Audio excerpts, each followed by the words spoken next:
Hello everyone, it is Asia and we are back for our very first financial related video in over a year. It's been a while. And I know I've been MIA with the financial videos on YouTube for a long time. However, I'm still pretty active about it on other platforms like TikTok. Money and Beyonce are a few of my obsessions. And a trend that is popular these days is something called loud budgeting. Last year was Quiet Luxury, which focused on minimalistic, elegant style. So this one was more focused on lifestyle and fashion. It was all about following no trends, buying things with no labels. But of course, there's still that aspect of needing to spend money to accomplish that sort of style or trend. So loud budgeting is quite literally the opposite of that, where you want to be loud and proud and share your money tips, your money habits, how you're saving money, how you're spending money responsibly, and how you are setting yourself up financially for your future. You are prioritizing what is important to you. You can use loud budgeting to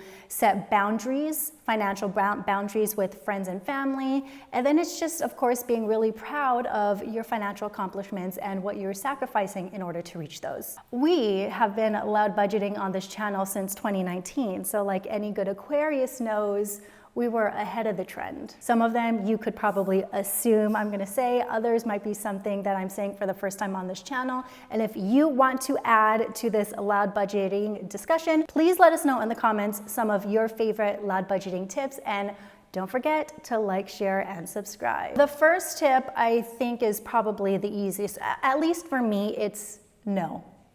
Say no. No, sorry, I can't afford it. No, I'm gonna stay home tonight. No, I just don't wanna go and have dinner with you, sorry. And sometimes you just don't even have to explain yourself. A simple no is a statement. I said no a lot during my debt-free journey, and it's just frankly easy for me to say no to things because I am an introverted Aquarius.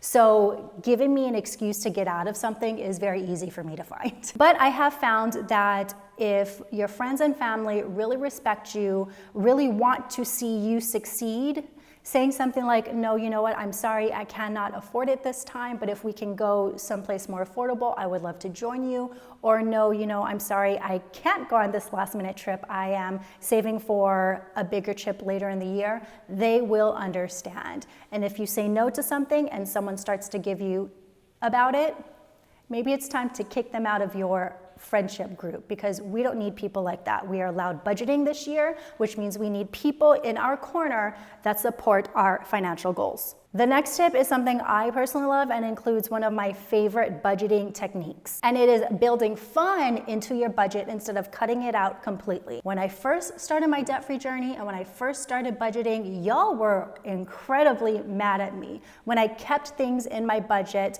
that made me happy. My lashes, my facials, dinners out with Brian. But guess what? I was able to achieve all my financial goals and still kept fun in my budget because that is just something that I wanted to prioritize, and things that weren't nearly as important to me, we kicked out of the budget. So we're doing this by putting money in a high yield savings account and using sinking funds and flow charts to make savings fun. I have an entire video about how to do that. Since we are back in our financial YouTube phase, I'll probably do an updated how to build a sinking fund flow chart video very soon, because the last one I did was probably old. But it is just a way to make savings fun. If you want to save $1,000 within the next 3 months, you will divide $1,000 by 3, which is $334. And every month you're gonna save $334 into a high yield savings account. And when you build your flow chart, you're gonna just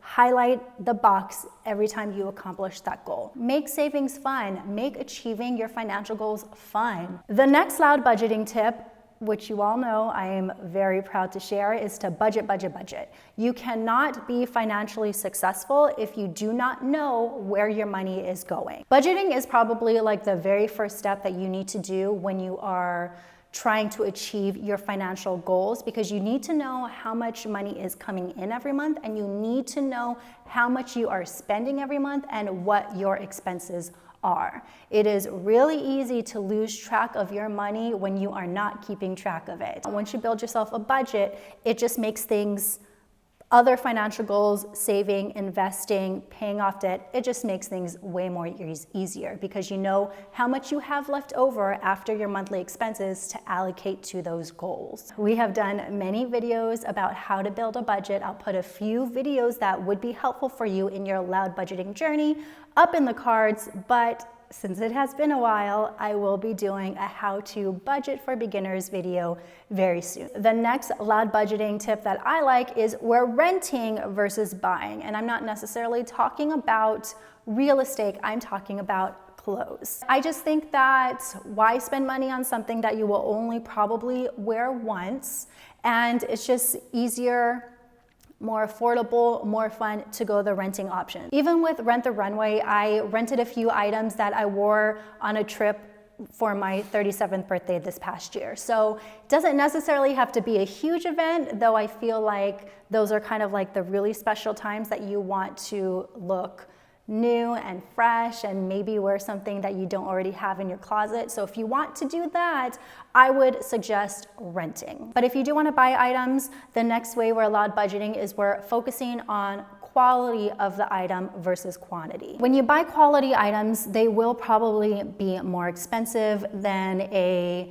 Shein $5 t-shirt, but they will last longer. That is the one thing I really did appreciate about the quiet luxury trend, was that it was getting people to focus on quality of garment, something that you could wear for the rest of your life, something that you could keep and want to keep for the rest of your life. And that is something I really appreciated about that trend. The next thing I want to talk about is something that I have been recognizing a lot lately. And I actually just told Brian this the other day. And it is simply, the second location will never be as fun as the first. I know when you're out with your friends and you're having a good time, and maybe it's time to leave the restaurant, or maybe, you know, it's closing down and you want to go someplace else. I hate to break it to you, but that second location is never going to be as fun as the first location. And you're spending probably money either Ubering to the second location or parking at the second location, and you're spending more money getting drinks or getting food. Just go home. End your night on the high note. The next thing we're not gonna do, which I hope this suggestion doesn't make people really upset with me, but it's we're no longer tipping ...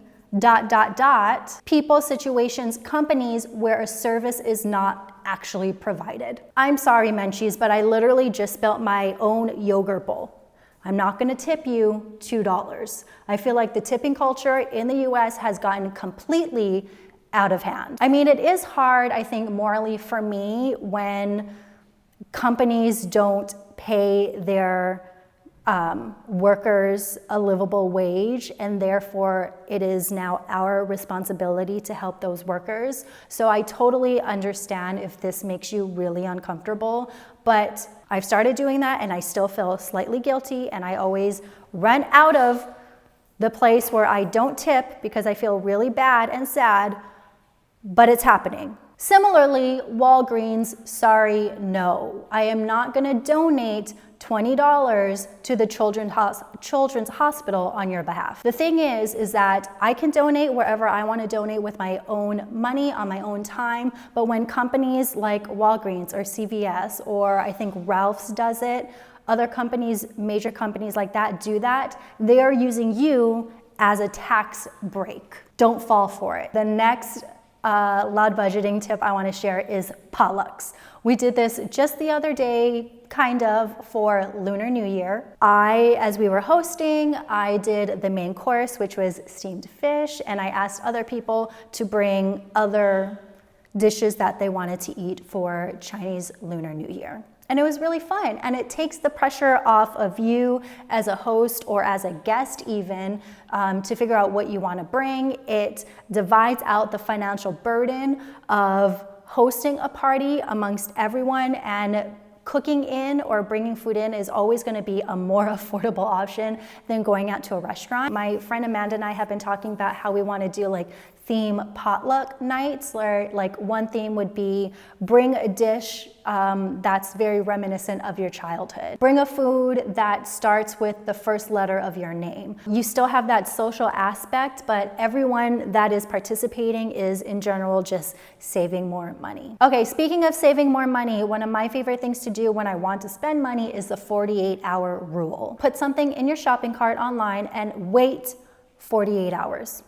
After 48 hours, if you still want it, then buy it if you can afford it. If you don't want it, then you never really wanted it and you just saved yourself some money. I think I want something, I put it in my cart, I hold off on it, and if I'm still thinking about it over the next few days, then I'll buy it. If it's out of sight, out of mind, it's deleted. Speaking of food and speaking of shopping, and again, I was just introduced to this tip from my friend Amanda, is we are grocery shopping online. It's probably gonna be a bigger chain that has this, like my local mom and pop grocery store probably won't. But if you need to do a week's worth of grocery shopping, I have found that pre-ordering online not only saves you time, but it saves you money because you're getting exactly what you need. You're able to check out all the prices and see what price is best for what you want to get. And then chances are, especially with Ralph's, is that they'll offer you a discount at the end. There's always some online discount